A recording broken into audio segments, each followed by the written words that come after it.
지난 시간에는 우리가 교회에 대해서 함께 나누었습니다. 교회는 건물이나 제도가 아니라고 말씀드렸죠. 교회는 바로 나 자신, 우리입니다. 교회는 그래서 예수 그리스도의 이름을 부르는 사람들의 모임이다라고 그렇게 말씀드렸죠. 교회가 타락했다는 것은 그래서 어떤 제도나 건물이 낡았거나 썩었다는 것이 아니라 바로 우리가 타락했다라는 의미라고 했습니다. 교회된 우리는 하나여야 한다고 했죠. 그리고 거룩해야 하고 보편적이어야 하고 사도적이어야 한다라고 말씀드렸습니다. 이러한 모습의 교회가 존재하는 이유가 있는데 그것은 바로 사람들을 구원해서 하나님의 나라, 천국으로 인도하기 위함이고 또 한 가지는 이 땅에 하나님 나라를 이루어가기 위함이다라고 했습니다. 우리가 만들어가야 할 천국의 모형은 바로 에덴 동산이었죠.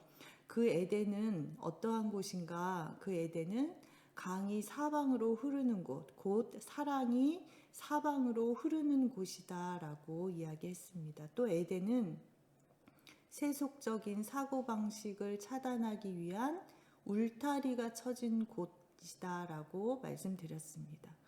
또 에덴은 어떤 곳인가? 예수 그리스도만이 보석이 되시는 곳이다. 또 한 가지는 에덴은 우리의 책임과 의무를 다하는 곳. 또 마지막으로 에덴에는 가장 중요한 선악과가 있어야 한다라고 했죠. 그 의미는 바로 오직 하나님께서 하나님 되시는 곳이다라고 말씀드렸습니다. 그래서 우리 자신이 이러한 교회가 될 때에 이 땅에 하나님의 교회, 천국인 에덴이 이루어진다라고 우리가 함께 나누어 보았습니다. 오늘은 8번째 시간이죠. 오늘은 팔과 예배에 대해서 함께 나누어 보도록 하겠습니다. 특별히 구약의 제사를 통해서 예배의 의미를 알아가는 시간을 갖게 될 것입니다. 사람의 마음은 우리가 행동으로 드러나게 되어 있죠. 그래서 우리 마음속에 주님을 모시고 있다면 그 마음은 진실된 예배로 드러나게 됩니다. 그러나 우리가 예배의 바른 뜻과 의미를 알지 못하고서는 참다운 예배, 또 신령과 진정으로 드리는 예배가 불가능합니다. 그래서 먼저 예배의 뜻을 알아보겠습니다. 예배의 어원에 대해서 좀 생각해 보려고 하는데요. 예배라는 단어는 히브리어로 아바드, 또 한 가지는 샤하라는 단어를 씁니다. 이 단어는 섬기다, 부복하다. 부복하다라는 것은 엎드려서 절한다는 것이죠. 그리고 또 헬라어로는 프로스퀴네오라는 단어와 또 라트리오라는 단어를 사용합니다. 이것은 경배하다, 받들어 섬기다 라는 의미를 가지고 있습니다. 이 단어들은 모두 어느 때에 사용되어지는 단어냐? 종이 주인을 섬길 때에 사용되는 단어들입니다. 당시의 종은 노예를 말하는 것이죠. 그래서 종들은 주인 앞에서 어떠한 모습을 취하느냐? 종들은 주인 앞에서는 무릎을 꿇어서 주인의 발에 입맞춤으로 주인에 대한 예의를 표한다고 합니다. 그게 아니면 아예 땅바닥에 엎드리는 자세를 취했다고 합니다. 그들이 주인에게 엎드리는 그 순간 그들은 없어져 버리는 것이죠. 종의 몸도 종의 인격도 보이지 않고 오직 주인만 보이는 것입니다. 주인의 모습과 인격만 드러나는 것이죠. 어디서든 나는 주인만을 드러내고 무엇을 하든 주인의 인격으로 생각하고 주인의 인격으로 그렇게 행동하겠다라는 표시인 것입니다. 그래서 예배 역시 경배하는 사람은 없어지고 예배 드리는 사람은 없어지고 예배 받으시는 분 하나님만 온전히 드러나게 하는 행위이다라고 우리가 이렇게 이해해야 하겠습니다. 또 영어로는 예배를 worship이라고 하죠. 이것은 가치를 나타내는 worth라는 단어와 그 신분을 나타내는 단어 ship이라는 단어 두 가지가 합쳐진 단어입니다. 그래서 이것을 합쳐보면 최상의 존경과 존귀를 그것을 받을 만한 가치가 있는 그분께 드리는 것, 이렇게 이해할 수 있습니다. 한마디로 예배는 하나님께 최상의 가치를 돌려드리는 것입니다. 인간이 하나님께 최상의 가치를 돌려드릴 때에 인간은 없어지고 하나님만 드러나시게 되는 것, 그것이 바로 예배를 뜻하는 히브리어와 헬라어 단어가 갖는 의미와 영어의 단어가 같은 의미를 갖는다고 우리가 볼 수 있는 것이죠. 이렇게 예배가 하나님께 최상의 가치를 돌려드림으로 오직 하나님만 드러나게 하는 것이라면, 그러면 과연 구체적으로 어떻게 하는 것을 의미하는 것인가? 무엇을 어떻게 해야 하는가? 이것을 알기 위해서는 우리가 구약의 제사, 예배, 구약에서 예배는 곧 제사를 의미하죠. 제사의 내용을 살펴보아야 합니다. 구약의 제사는 인간을 대신하는 제물을 죽이고, 그래서 인간은 없어지고 하나님만 드러나게 하는 그러한 행위로 나타나게 되었습니다. 이와 같은 마음으로, 이와 같은 정신으로 우리가 예배한다면 그 예배는 아까 말씀드린 것처럼 오직 하나님만 드러나는 그러한 영과 진리로 예배드리는 그런 예배가 될 것입니다. 그래서 먼저 구약의 제사의 종류에 대해서 살펴보겠습니다. 구약의 제사는 첫 번째로 번제가 있습니다. 번제는 구약시대의 가장 대표적인 제사입니다. 레위기 1장 1절부터 9절까지의 말씀에 잘 나와 있는데, 오늘은 성경 말씀을 여기서 너무 길어서 함께 볼 수 없지만 이 강의를 들으시는 모든 분들은 반드시 성경 말씀을 먼저 읽으시고 그 뒤에 내용을 함께 참고하셨으면 좋겠습니다. 번제의 특징은 바로 조금도 남김없이 제물을 완전히 태워버리는 겁니다. 제사를 드리는 사람이 제물을 통해서 자기 자신을 하나님께 온전히 드리는 것이죠. 즉 하나님에 대한 철저한 자기 부인, 온전한 의탁이다, 이렇게 이 책을 쓰신 이재철 목사님은 그렇게 표현하셨습니다. 그래서 예배는 하나님에 대한 자기 부인과 자기 의탁이기 때문에 번제는 예배의 영원한 기본이 됩니다. 또 번제는 드리는 사람이 반드시 흠 없는 제물을 바쳐야 했습니다. 한번 생각해 볼까요? 흠 없는 예물을 바치기 위해서는 제사 드리기 전에 바치려는 제물에 흠이 있는지 없는지를 반드시 살펴봐야 하죠. 이것은 무엇을 의미하는가? 이것은 바른 제사를 드리기 위해서는 반드시 준비 단계가 선행되어야 한다라는 것을 의미하고 있습니다. 그럼 이것을 우리가 어떻게 적용해야 하는가? 예배는 준비된 마음으로 드려야 한다는 것입니다. 준비된 마음 없이 드리는 예배는 흠 없는 예배가 될 수 없습니다. 예배는 우리의 집에서 예배를 준비하는 순간부터 시작이 됩니다. 그래서 토요일부터 예배 드릴 마음을 가지고 예배를 생각하면서 나의 모든 것을 준비하는 그러한 예배와 12시 넘어서까지 늦게까지 TV를 보다가 나와서 드리는 예배는 같다고 볼 수 없습니다. 또 예배 전에 조금 일찍 와서 기도로 예배를 준비하는 그러한 예배와 허겁지겁 달려와서 급하게 앉아서 드리는 그러한 예배는 둘이 같다고 볼 수 없는 것이죠. 예배는 준비된 마음으로 드려야 합니다. 그래야 흠 없는 예배가 될 수 있습니다. 예배는 예배당에서 시작되는 것이 아닙니다. 예배는 우리가 우리의 집에서 예배를 준비하는 그 순간부터 시작됨을 꼭 기억하시길 바랍니다. 또 한 가지는 번제는 여호와께서 기쁘게 받으시도록 드려야만 했습니다. 예배의 주체는 인간이 아니라 하나님이시죠. 예배는 그래서 인간이 보기 좋게 사람의 기쁨을 위한 종교의식이 아니라는 겁니다. 예배는 언제나 하나님 보시기에 좋게 하나님이 기뻐하시도록 드려져야 한다라는 겁니다. 그래서 하나님의 기쁨이 또 예배 드리는 나의 기쁨으로 채워지는 것이죠.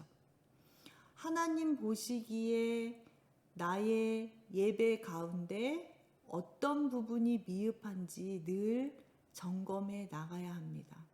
그렇게 해 나갈 때 우리의 예배는 사람 보기에도 아름답고 감동적인 예배가 될 수 있는 것이죠. 예배는 사람을 위한 것이 아니라 하나님 보시기에 좋은 예배가 되어야 하는 것입니다. 번제의 방법에 대해서 잠깐 이야기하겠습니다. 번제는 제사 드리는 사람이 제물의 머리에 안수하는 것으로부터 시작이 됩니다. 안수라는 것은 머리 위에 손을 얹는 것을 뜻하는 것이죠. 그래서 제사 드리는 사람은 제물로 바치는 짐승의 머리 위에 손을 얹고 자신의 죄를 하나님 앞에 고했습니다. 그렇게 하는 순간 그 사람의 죄가 짐승에게 옮겨지게 되는 겁니다. 그리고 그 짐승을 잡으면 그 짐승이 인간을 대신하여서 인간이 받아야 할 그 죽음의 형벌을 대신 받아서 죽는 겁니다. 그 짐승은 문자 그대로 인간을 위한 제물인 것이죠. 그처럼 제물의 죽음으로 자신의 죄가 속함을 받는 것을 눈으로 확인하면서 드리는 제사, 그것은 우리에게 감사와 감격의 제사가 되는 것이죠. 그러므로 예배는 회개로부터 시작되어야 합니다.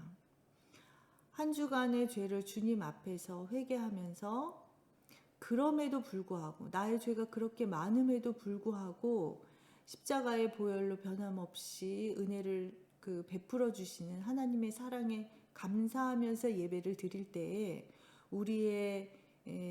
우리는 우리의 최상의 가치를 하나님께 올려드릴 수 있는 것이죠. 하나님의 은혜를 생각하면서 예배를 드릴 때에 예배는 내가 의인이기 때문에 드리는 것이 아닙니다. 내가 죽을 수밖에 없는 죄인임에도 불구하고 하나님께서 예수 그리스도 안에서 의롭다고 인정해 주셨기 때문에 하나님을 높여드리고 하나님을 찬양하기 위해서 드리는 것입니다. 이것이 예배의 본질인 것이죠. 이렇게 예배는 회개로부터 시작되어야 합니다. 또 번제의 방법에 있어서 제물을 잡는 것, 그 방법에 대해서 함께 나누어 보고자 합니다. 번제의 제물은 제사를 드리는 사람이 잡아야 합니다. 많은 사람들이 구약의 제사에 대해서 잘못 알고 있는 것이 있습니다. 제사 드리는 사람은 제물을 바치기만 하고 그 바쳐진 제물은 제사장이 잡고 제사장이 죽여서 제사를 드린다라는 생각입니다.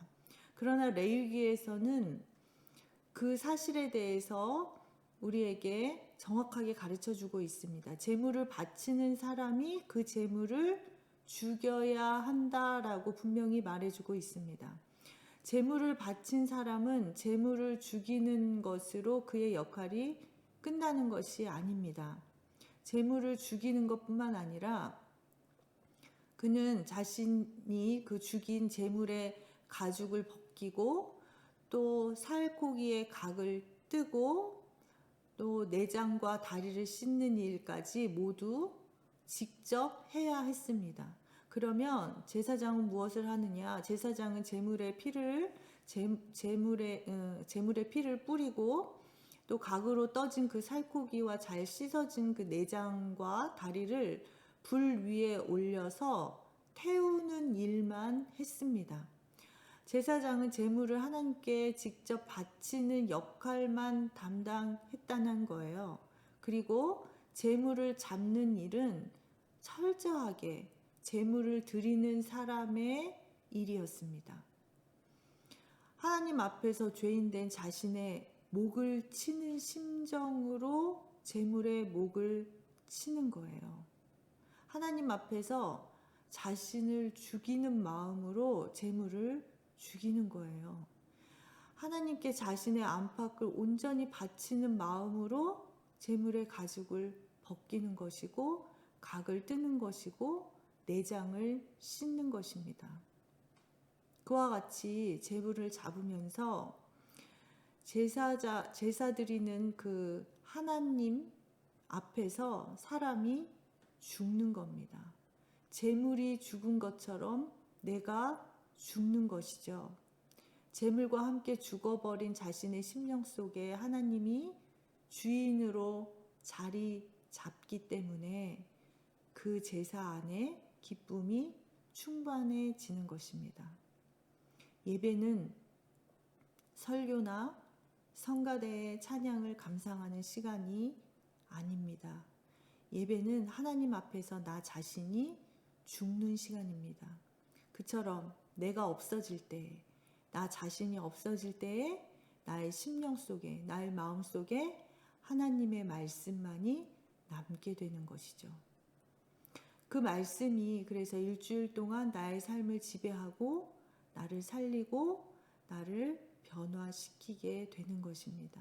내가 죽지 않으면 예배는 나를 살릴 수도 없고 나를 변화시킬 수도 없습니다. 그것은 살아있는 예배가 아니라 죽어버린 하나의 종교 예식에 불과한 것이죠. 예배는 나 자신이 죽는 시간입니다.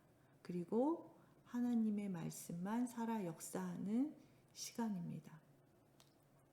이렇게 번제에 대해서 함께 알아보았습니다. 구약의 제사 중에 두 번째는 소제라는 것이 있습니다. 레위기 2장 1절부터 2절 말씀, 또 11절부터 13절까지의 말씀에 소제에 대해서 우리에게 가르쳐 주고 있습니다. 이 소제는 곡물을 제물로 하여서 드려지는 것입니다. 그런데 이것은 어떠한 의미를 가지고 있는가? 하나님에 대한 헌신과 충성을 나타내는 제사였습니다. 그래서 제사는 회막이나 성전에서 드려지는 것으로 끝나는 것이 아니라 우리의 일상의 삶 속에서 완성되는 것이다 라고 이해하셔야 합니다. 예배는 예배 그 자체가 하나님께 대한 헌신이고 충성입니다. 그래서 참된 예배는 그 헌신과 봉사가 삶으로 반드시 이어져야 하는 것입니다. 소제는 곡물을 예물로 삼는 것이라고 이야기 드렸죠. 그런데 그 곡물은 반드시 고운 가루로 갈아야 했습니다. 그 작은 덩어리가 있어서도 안 되고 그 곡물을 미세한 분말이 될 때까지 갈아야 합니다. 이것은 무엇을 의미하느냐 하면 제사를 드리는 사람은 그렇게 곡물을 갈면서 아주 고운 미세한 분말이 될 때까지 그것을 갈면서 나의 생각, 내 뜻, 그것을 하나님 앞에서 함께 갈아내는 것입니다. 그런데 그것만으로는 부족합니다. 그 위에 더해야 하는 것이 있습니다. 그 위에 무엇을 더하느냐 하면 고운 기름과 유향을 더해야만 했습니다. 이 고운 기름과 유향은 모두 아주 귀한 것이었거든요. 그리고 또 고운 기름이라고 할 때 이 기름은 영적으로 성령을 의미하고 유향은 기도를 의미하고 있습니다. 이것에 대해서는 뒤에서 조금 더 자세하게 설명하도록 하겠습니다. 이 소재는 예배는 우리의 뜻과 생각을 말씀의 그 절구통에 넣고 빻고 또 갈아내는 시간이다라는 의미를 가지고 있습니다. 그래서 조금이라도 내 것이 남아 있어서는 안 된다는 것이죠. 미세한 분말이 될 때까지 완전히 그것을 다 갈아낸 다음에 그 고운 가루를 드릴 때에 하나님께서는 그것을 하나님의 것으로 새롭게 빚으셔서 우리에게 되돌려 주시는 것입니다. 그래서 예배 자체가 아까 말씀드린 것처럼 헌신이고 충성이다라는 것이죠. 은혜로운 예배는 그냥 저절로 이루어지는 것이 아닙니다. 우리가 예배가 드려지기 위해서는 보이지 않는 많은 손길들이 합쳐져야, 헌신이 있어야, 그 모든 것이 어우러져야 예배가 됩니다. 이런 의미에서 예배는 그 자체가 헌신이고 봉사인 것이죠. 그래서 아무 헌신도 하지 않고 그냥 나는 예배만 참석하겠다라는 생각을 갖는 것은 하나님에 대한 불충입니다. 반드시 예배에는 헌신과 충성과 봉사가 있어야 한다라는 겁니다. 헌신은 마치 그 자전거 페달과 같다라고 이 책을 쓰신 목사님은 그렇게 설명했습니다. 아무리 좋은 자전거도 페달을 밟지 않으면 넘어지게 되죠. 그래서 자전거 페달이 아무리 힘들어도 앞으로 나아가기 위해서는 계속 밟아야 하는 것입니다. 그런데 그렇게 페달을 계속 밟는 것은 남을 위해서가 아니죠. 자전거를 탄 나를 위한 것입니다. 헌신이라는 페달을 그래서 우리가 계속 밟지 않으면 우리의 신앙의 자전거가 앞으로 나아갈 수 없는 것입니다. 그리스도의 헌신은 어떻게 보면 남을 위한 것이지만 그 결과는 자기의 유익으로 돌아올 수밖에 없다라는 겁니다. 아까 말씀드린 것처럼 헌신은 고운 기름과 유향으로 하는데 이것은 모두 값비싼 것이라고 말씀드렸죠. 헌신은 우리가 귀한 것으로 행해져야 합니다. 또 영적으로 기름은 생명을 의미하고 유향은 기도를 의미하는데 헌신은 성령의 도우심을 구하는 기도의 그릇에 담겨져야 한다라는 겁니다. 그래야 그 열매가 덕스럽게 나타날 수가 있습니다. 인간의 열정만을 가지고 행하는 헌신은 오히려 다른 사람을 다치게 할 수도 있고 사람을 해하는 경우가 나타날 수 있습니다. 우리의 귀한 것으로 또 성령의 도우심을 구하며 헌신과 충성을 나타내는 예배를 매일매일 드리시는 삶이 될 수 있기를 간절히 바랍니다. 이렇게 소재로 드리는 것 중에 우리가 또 주의해야 할 사항이 있습니다. 그것은 첫 번째는 소재로 바치는 예물 속에 절대로 넣어서는 안 될 것이 있었거든요. 그것은 뭐냐 하면 넣지 말아야 할 것은 누룩과 꿀이었습니다. 실제로 누룩은 실제보다 훨씬 더 부풀리게 되는 것이죠. 누룩이 안에서 발효가 돼서 훨씬 더 커지는 그런 역할을 합니다. 또 꿀은 그럴듯하게 무엇을 포장하는 것을 의미합니다. 달콤한 그 무엇인가처럼 보이게 한다는 것이죠. 그래서 소재 안에는 누룩과 꿀을 넣지 말아야 합니다. 반면에 그 소재의 제물 안에 반드시 넣어야 할 것이 있었습니다. 그것은 바로 소금입니다. 소금은 우리가 생각해 보면 자기 자신이 녹아서 없어지게 되어야 그 맛을 내게 되죠. 그래서 소금을 넣는다는 것은 자기 자신은 없어지고 그 있는 것을 그대로 남아있게, 부패하지 않게, 상하지 않게 하는 의미를 우리가 생각해 볼 수 있습니다.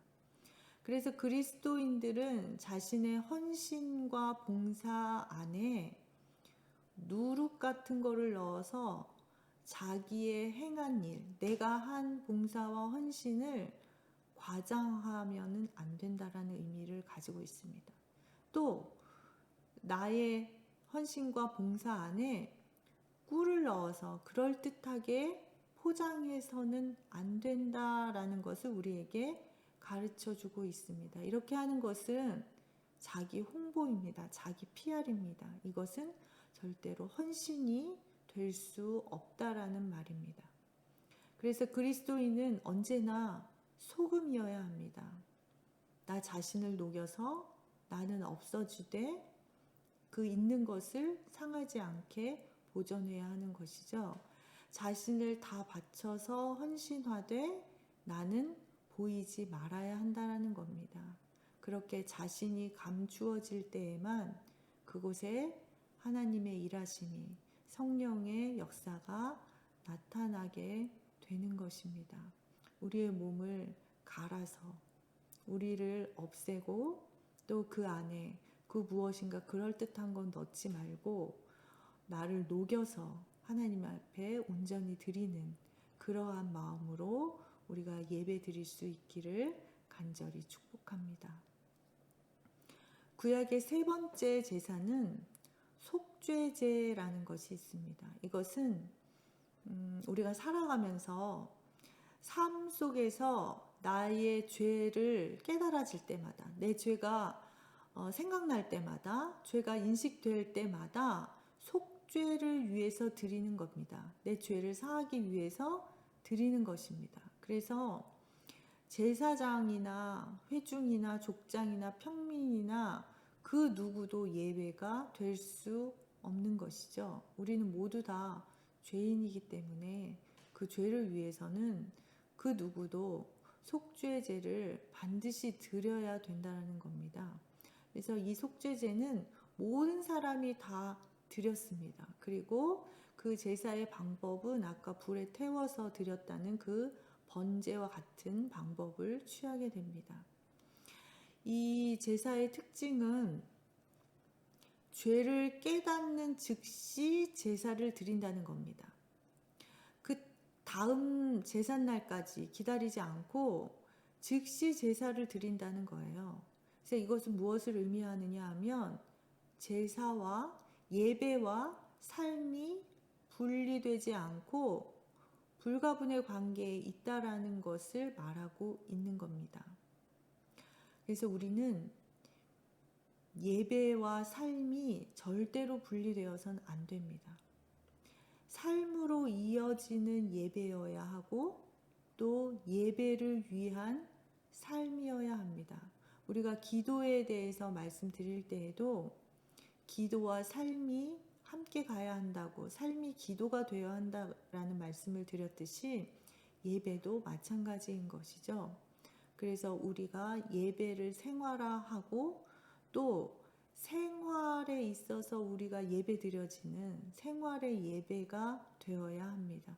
그래야 우리가 교회 밖을 나가서도 세상에서도 그리스도인으로 살아갈 수 있는 것이죠. 우리가 예배 드릴 때는 모두 다 거룩해 보여요.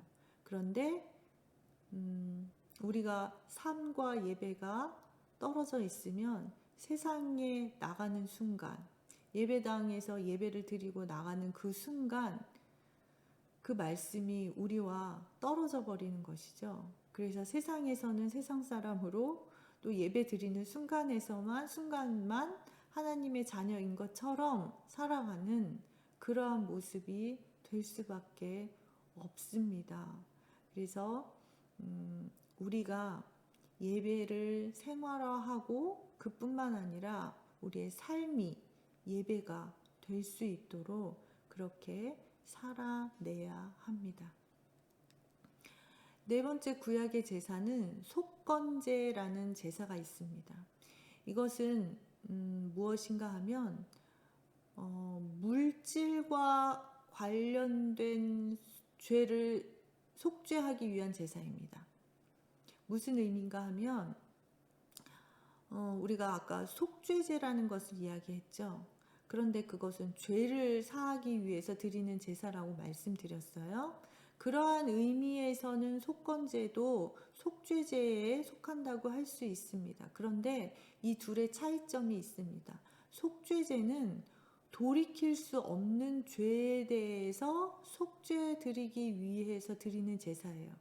예를 들어서 살인 같은 죄는 우리가 그 죄를 어떻게 돌이킬 수 없잖아요.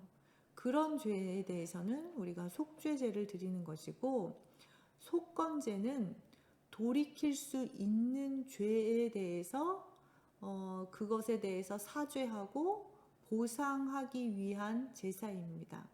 그래서 다른 사람의 것을 훔쳤거나 다른 사람에게 상해를 입혔거나 그러한 죄에 대해서 드리는 제사입니다. 그래서 하나님께 제사를 드려서 자신이 저지른 죄에 대해서 하나님의 사하심을 받는 것에서 그치는 것이 아니라 당사자를 찾아가서 그것에 대해서 보상해주고 또 그에게 사죄해야 하는 것입니다. 이 속건제는 하나님의 물건에 대한 범죄이든지 아니면 사람의 그 어떤 재산에 대한 범죄이든지 그 속건제 역시 그 죄를 깨닫는 날에 즉시 드려야 합니다. 그래서 속건제는 하나님께 제물을 바치는 것만으로는 안 돼요. 그러면 어떻게 해야 하는가? 반드시 자기가 해를 입힌 거에 대해서, 범죄한 물건에 대해서 5분의 1을 더해서 보상해야 합니다. 하나님의 물건일 경우에는 5분의 1을 더해서 제사장에게 보내야 하고, 사람의 재산일 경우에는 5분의 1을 더해서 그 당사자에게 보상해야 합니다. 그것이 바로 속건제의 방법입니다. 그래서 속건제는 하나님과 인간에게 동시에 그 사죄의 의무를 다함으로써 마무리되는 것이죠. 아까 말씀드린 것처럼 그래서 이것은 예배와 삶이 일치되어야 한다라는 것을 의미하고 있습니다. 우리가 잘 아는 삭개오도 그가 회개하고 자기가 다른 사람의 물건을 빼앗거나 토색한 일이 있으면 4배로 갚겠다라고 그가 그렇게 회심했죠. 그래서 그러한 모습을 볼 때 그의 모습은 완전한 속건제였고 예배와 삶이 일치함을 우리가 그의 모습에서 배울 수 있는 것입니다. 그런데 오늘날을 살아가는 우리에게도 이러한 것이 적용이 될 수 있을까? 우리가 지금을 살아가고 있지만 이 제사의 형태만 예배로 바뀌었을 뿐이고 그 제사의 내용과 정신은 우리에게 유효하다라고 말씀드릴 수 있습니다. 그래서 만약 누군가에게 물질적으로 우리가 범죄했거나 상해를 가했다면 하나님께 회개함과 동시에 반드시 당사자에게 보상을 해야 하는 것입니다. 그런데 만약에 내가 보상하려고 하는데 경제적인 능력이 안 될 때는 그러면 어떻게 해야 할까? 그때는 찾아가서 반드시 용서를 구해야 합니다. 속건의 의무를 요구하시는 것은 그 물질 자체를 보상하기 위한 것이 아니에요. 그것뿐만이 아니라 사람과 사람의 관계 때문에 하나님께서 우리에게 그것을 요구하시는 겁니다. 물질로 인해서 인간 간의 관계가 깨지는 것을 원치 않으시기 때문인 거예요. 그래서 경제적인 능력이 없어서 빚을 갚지 못하더라도 우리가 그 사람을 찾아가서 사죄하고 또 용서를 구하면 그걸로 인해서 우리가 관계가 회복될 수 있다면 그것이 바로 속건제가 되는 것입니다. 또 하나님의 명령에 복종할 때에 그렇게 그 믿음을 보시고 하나님이 우리를 책임져 주시기 위해서 하나님께서 우리에게 이 속건의 의무를 다하도록 요구하고 계십니다. 그런데 그렇게 하나님이 알아서 책임지실 거면 왜 굳이 당사자에게 찾아가서 우리가 사죄를 해야 하는가?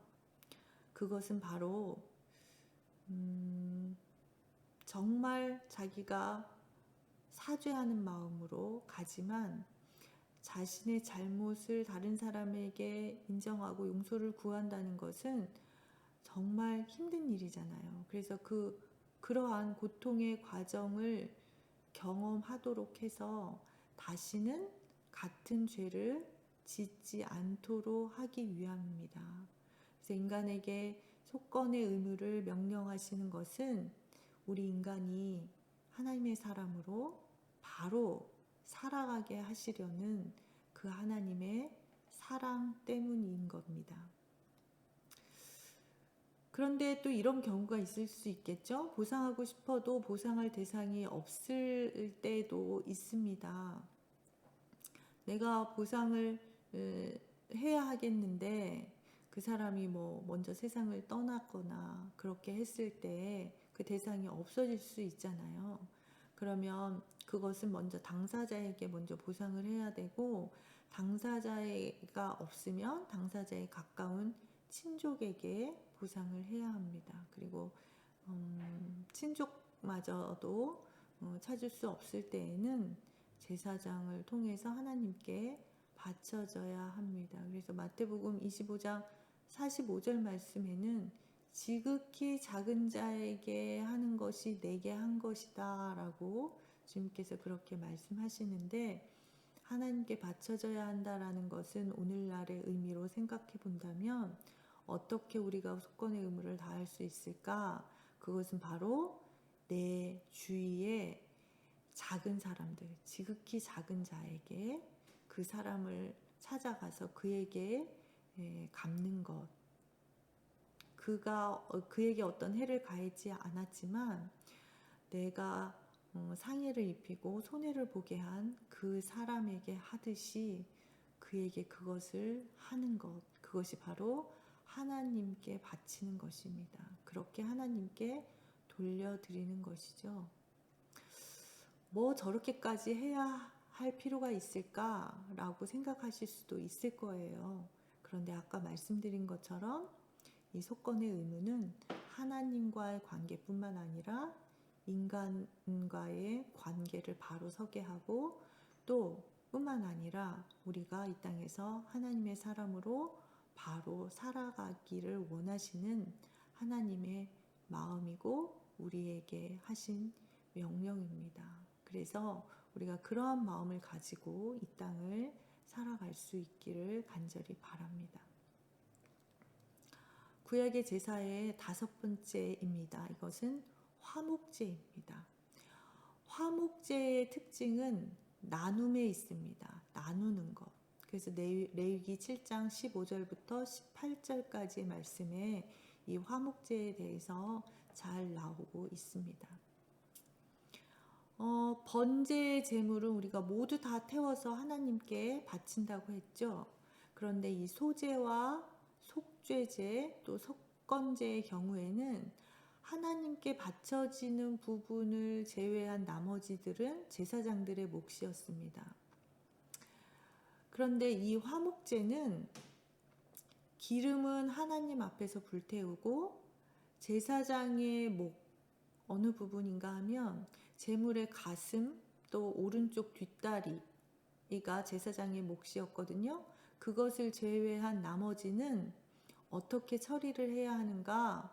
제사 드리는 사람이 이웃과 그것을 나누어 먹어야 했습니다.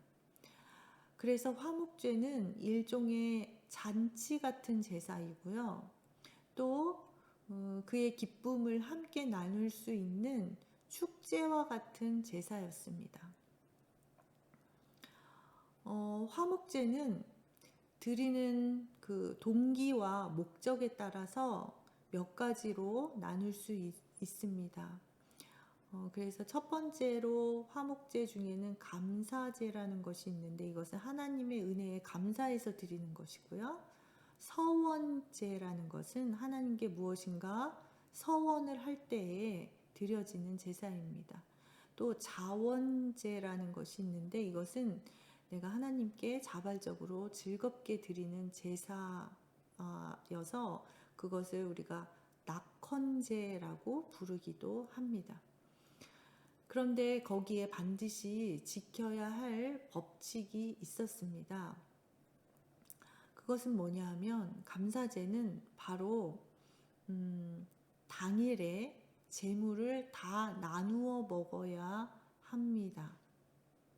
그리고 서원제하고 자원제는 다음 날까지 제물을 나누어 먹어야 합니다.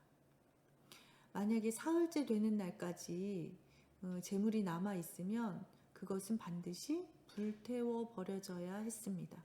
그렇지 않고 그 남은 것을 누군가가 먹게 되거나 남아 있으면 그것이 바로 하나님께 죄가 되고 그 제사가 무효가 되는 것입니다. 하나님께 드려지는 그 제사의 행위가 하나님에 대한 범죄가 되는 것이죠. 그런데 하나님께서는 하나님께 드리는 이 제사에 왜 인간에게 이렇게 나누도록 하신 이런 법칙을 세우셨을까? 만약에 이런 법칙을 세우지 않았다면 우리 인간은 욕심이 너무 많아서 절대로 그것을 이웃과 나누려 하지 않았을 것이기 때문입니다. 그 제물이 쌓아두어서 썩는 한이 있어도 아마 그 모든 것을 혼자 가지려고 혼자 독식하려고 할 것이기 때문입니다. 이거보다 또 더 큰 이유가 하나 있습니다. 만약에 소 한 마리를 잡는다고 할 때에 제사장의 목과 하나님의 목과 그것을 다 떼어 놓는다고 할지라도 그 양이 하루 이틀 사이에 나누어 먹기에는 굉장히 많은 분량임이 틀림없습니다.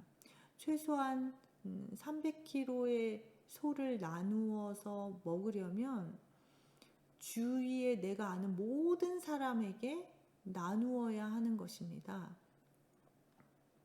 그렇게 하지 않으면 하나님의 법칙을 지킬 수 없는 것이죠. 그러면 내가 아는 사람 중에는 내가 좋아하는 사람도 있을 것이고 내가 싫어하는 사람, 미워하는 사람도 있을 것이잖아요. 그런데 이 많은 양을 소화하기 위해서는 내가 사랑하는 사람뿐만 아니라 내가 미워하는 사람에게도 반드시 나눌 수밖에 없는 것이죠. 그래서 그 미운 사람에게도 나누어야 하고 그와 같은 나눔의 실천 속에서 화목의 열매가 거두어질 수 있도록 되게 하신 것입니다. 하나님께서는 인간의 제사가 하나님과 화목한 것만으로 끝나는 것을 원치 않으십니다. 모든 제사가 인간 사이의 화목으로 귀결되기를 원하신다는 말씀입니다. 이런 의미에서 화목제는 모든 제사를 마무리하는 제사라고 할 수 있습니다. 그래서 예배는 반드시 사람의 나눔, 또 나아가서는 내가 미워하는 사람과 화목으로 마무리되어야 합니다. 화목을 거두어내는 예배가 바로 신령과 진정으로 드려지는 예배인 것이죠. 예배가 삶 속에서 나눔과 화목을 이루어내지 못한다면 그 예배는 본질에서 벗어난 예배인 것입니다. 그래서 우리가 반드시 기억해야 할 것이 있습니다. 진정한 예배, 참다운 예배는 예배당 안에서가 아니라 예배당 문을 나서는 순간부터 그것이 완성되어져 간다라는 사실을 반드시 기억할 수 있기를 바랍니다. 이렇게 우리가 구약의 제사에 대해서 살펴보았습니다. 그런데 왜 우리는 이렇게 구약과 같은 형태의 제사를 지금은 드리지 않는가? 우리가 삼과에서 함께 나누어 보았듯이 예수 그리스도께서 우리를 위한 십자가의 제물이 되셨죠. 그래서 그 모든 위에서 말한 그 모든 제사를 완성시켜 주셨기 때문에 우리가 구약과 같은 제사를 드리지 않는 것이죠. 그래서 우리는 예배를 통해서 예수 그리스도 안에서 우리 자신을 영적으로 하나님께 드리는 것입니다. 이렇게 구약의 형태가 사라졌어도 그 정신을 잃으면 안 됩니다. 우리의 예배가 그리스도 안에서 온전하게 번제와 소제, 속죄제, 또 속건제, 또 화목제로 그렇게 승화되어져야 우리의 삶 자체가 예배로 이어져 나갈 수 있는 것이죠. 그것이 하나님께 최상의 가치를 돌려드리는 것입니다. 지금까지 생각해 본 것들을 정리하여서 그럼 예배를 어떻게 정의할 수 있을까? 캔터베리 주교였던 윌리엄 템플은 이렇게 예배를 정의했습니다. 예배란 우리의 모든 인격을 하나님께 순종케 하는 것이다. 예배란 하나님의 거룩하심으로 우리의 의식을 소생시키는 것이며 그의 진리로서 우리의 생각을 자라게 하는 것이며 그의 아름다우심으로 우리의 상상력을 정결케 하는 것이며 그의 사람을 향한 우리의 마음을 여는 것이고 그의 원하시는 뜻에 우리의 의지를 복종시키는 것이다. 이 모든 것은 예배에서 하나로 모아지게 되며 이것은 우리의 본성이 가질 수 있는 가장 덜 이기적인 감정이다. 이렇게 정의하고 있습니다. 또 이 책을 쓰신 이재철 목사님께서는 조금 더 간단하게 짧은 문구로 예배를 정의했습니다. 예배는 말씀을 통해서 하나님을 만나 하나님께 굴복함으로 하나님의 손길을 직접 체험하는 것이다. 이렇게 정의하셨어요. 그래서 예배를 통해서 우리는 그 임하신 하나님의 손길이 우리를 힘껏 밀어주시고 그 손길을 힘입어서 우리는 일주일을 잘 살아갈 수 있게 된다라는 것입니다. 예배를 통해서 우리의 삶은 매일매일 정화되고 또 성숙해질 수 있는 것이죠. 우리의 주보를 보면 예배가 어떻게 이루어지는지 잘 볼 수 있습니다. 예배는 주보를 보면 예배는 하나님과 인간의 대화로 이루어진다라는 것을 우리가 알 수 있어요.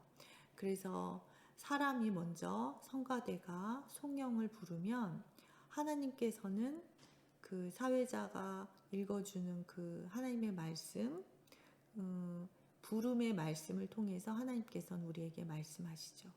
또 인간이 다시 찬송을 하나님께 올려드리면 하나님께서는 어떻게 하시냐? 우리가 교독하는 그 교독 성실을 통해서 또 우리에게 말씀하십니다. 또 인간이 기도와 성가대 찬양을 통해서 하나님께 올려드리면 하나님께서는 목사님이 하시는 설교로 말씀을 주시는 거죠. 그리고 또 인간이 하나님께 봉헌해서 우리의 재물을 마음을 담아 올려드리면 목사님의 축도를 통해서 우리에게 복을 내리시는 것입니다. 이처럼 하나님께서는 예배 시간에 여러 차례 우리에게 계속해서 말씀하고 계십니다. 예배 시간 동안에 하나님께서 내려주시는 모든 말씀을 통해서 우리가 하나님을 만나는 시간이 되는 것이죠. 그 모든 말씀이 나를 위한 말씀인 줄로 알고 우리가 그 말씀을 온전히 받아들이는 시간이 바로 예배 시간입니다. 그리고 모두 함께 부르는 찬송 속에 또 기도 속에 나를 실어서 하나님께 내 자신을 바치는 시간입니다. 그 모든 과정들을 통해서 나를 향한 하나님의 손길을 우리는 경험하게 되고 그 손길을 힘입어서 세상 속에서 그리스도인답게 열심히 살아갈 수 있게 되는 겁니다. 이제 정리하겠습니다. 우리의 예배는 달라져야 합니다. 우리의 집에서부터 시작된 예배는 예배당에서 최고를 이루고 우리를 밀어주시는 하나님의 손길을 힘입어서 우리의 삶 속에서 마무리 되어져야 합니다. 그래야 우리의 삶 자체가 온통 예배가 될 수 있는 것이죠. 예배는 나 자신을 죽이는 시간입니다. 하나님의 말씀만 살아 역사하는 시간입니다.